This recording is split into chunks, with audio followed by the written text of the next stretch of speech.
Pemerintah Provinsi Jawa Barat bersiaga setelah ditemukannya kasus hepatitis akut misterius di Indonesia. Meski belum ditemukan kasus di Jawa Barat, sejumlah langkah pencegahan telah disiapkan. Baik, Bu Nadia mohon maaf, nampaknya Sesditjen Kesehatan Masyarakat Kementerian Kesehatan Siti Nadia Tarmizi dalam wawancara dengan CNN Indonesia pada Selasa 10 Mei menyampaikan 15 orang anak di Indonesia diduga terinfeksi hepatitis akut yang belum diketahui penyebabnya. Di Jawa Barat, belum ditemukan kasus hepatitis akut terkonfirmasi. Meski begitu, masyarakat di Bandung mulai khawatir dan bersikap lebih waspada. Apalagi hepatitis akut ini banyak menyerang anak-anak.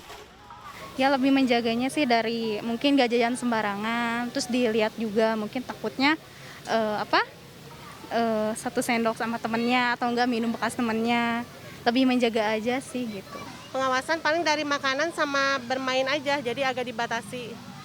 Kalau untuk ada tetangga atau temannya yang ada yang terkabar hepatitis, mungkin saya akan larang untuk secara langsung berinteraksi ya untuk di lingkungan itu atau menghindari lingkungan yang ada orang yang terkena hepatitis itu. Pemerintah Provinsi Jawa Barat telah berkoordinasi dengan berbagai pihak untuk merumuskan langkah awal pencegahan.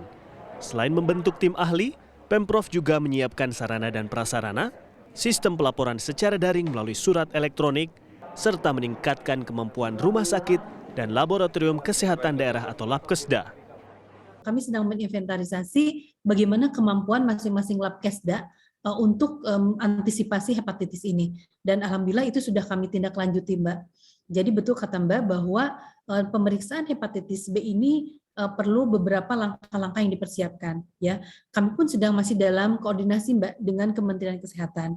Dari mulai bagaimana penyiapan reagennya. Karena kita ketahui bersama bahwa tidak semua Labkesda itu mampu meriksa pemeriksaan darah untuk penyakit hepatitis. Rumah Sakit Hasan Sadikin atau RSHS Bandung siap menjadi rumah sakit rujukan bagi kasus hepatitis akut misterius di Jawa Barat. Direktur Perencanaan Organisasi dan Umum RSHS Muhammad Kamaruzaman mengatakan, prosedur pemeriksaan hepatitis akut, ruang isolasi pasien, hingga ruang perawatan intensif telah disiapkan.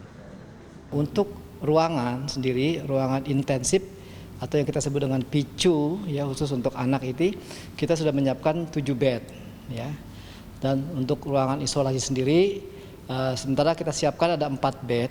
Namun kita punya ada sekitar 45 bed semuanya di Kenanga 1 kita siapkan untuk itu.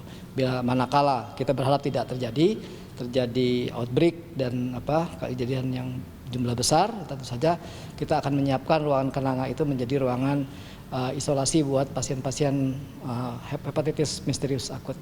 Pendukungnya ya, laboratorium, reagennya, karena di sini memerlukan pemeriksaan lebih seksama, termasuk reagen-reagen seperti SGOT, SGPT itu, ya tentu kami juga menyiapkan itu, dan alhamdulillah saat ini semua tersedia dalam jumlah yang cukup untuk menghadapi kasus ini nantinya.